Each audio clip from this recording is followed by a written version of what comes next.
biggest thing for me, at least in the movement assessment, is reps. You've got to gain these reps of seeing the same movements over and over again, so you know what kind of qualifies as good versus bad for different reasons, right? Like you might have a different idea. So if we talk about multi-segmental flexion, it's one of the top tier tests there, touching your toes. You might have a different qualification in your mind of what a gymnast should look like versus a 70-year-old man should look like in that, right? So I think you need to build up reps. Yeah.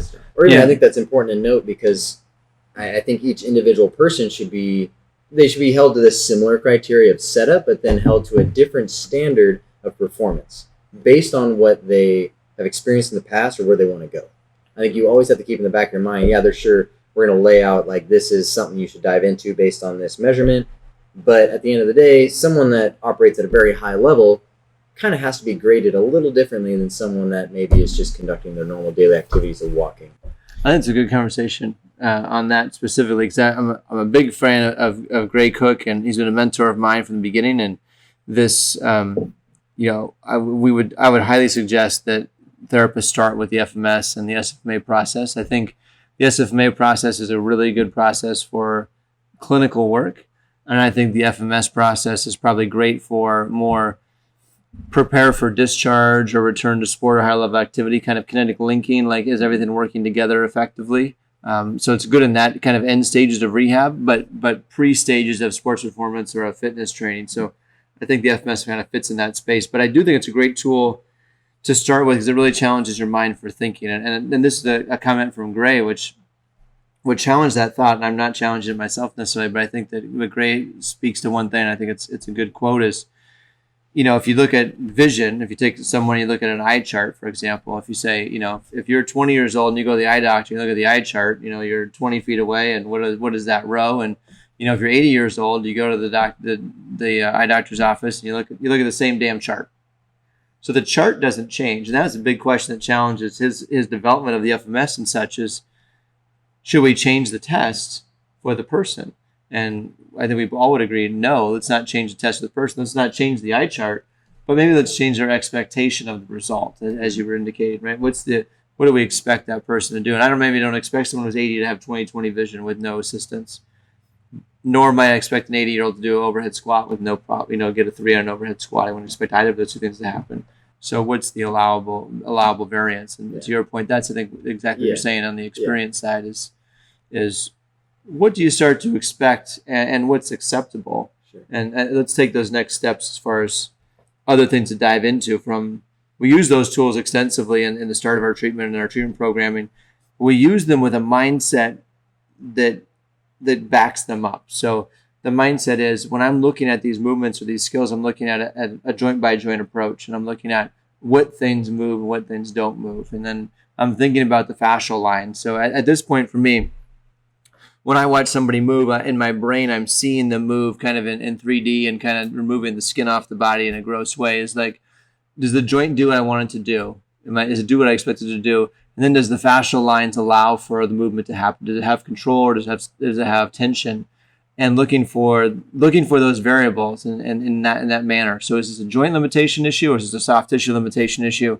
Or ultimately, in Gray's words, is it a motor control issue? And I think that holds water for sure.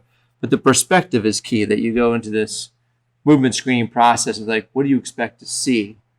And then what are you going to do about it, right? Because, we could pick apart the overhead squat here all day about how good it is or what it isn't. And the FMS has been highly criticized, I think, inaccurately, mostly for like, oh, is it a good movement screen or is it a poor predictor of injury and all these things? It's like, well, that's not what it's designed for. It's designed to be a quantitative way to measure movement and have a standard analysis. I had an eval the other day, and the guy said, I'm a golfer, my back hurts, and then I kind of asked, and maybe I looked a little too endearing into his eyes, but I said, hey, Chris, Chris, tell me what else do you do? And I just kind of said it very, in a humble fashion, but maybe it was just a little too intense. He's like, is this like some weird shit or like what else do you want to know, man? Like what else am I into? And I kind of chuckle. I'm like, all right, I want to zoom out. I want to know what your body has done 10 million times. Tell me that answer. And he's like, I sit a lot at work. Bingo. I want to know that at least you're aware you're a professional sitter. Good. We started there. And so I tend to think like, you're a professional something. What is it? Are you a professional extender? Are you a professional flexor? Are you a professional rotational person? Like many people, do they sit? But maybe some people they stand and walk an abnormal amount of the day for whatever reason.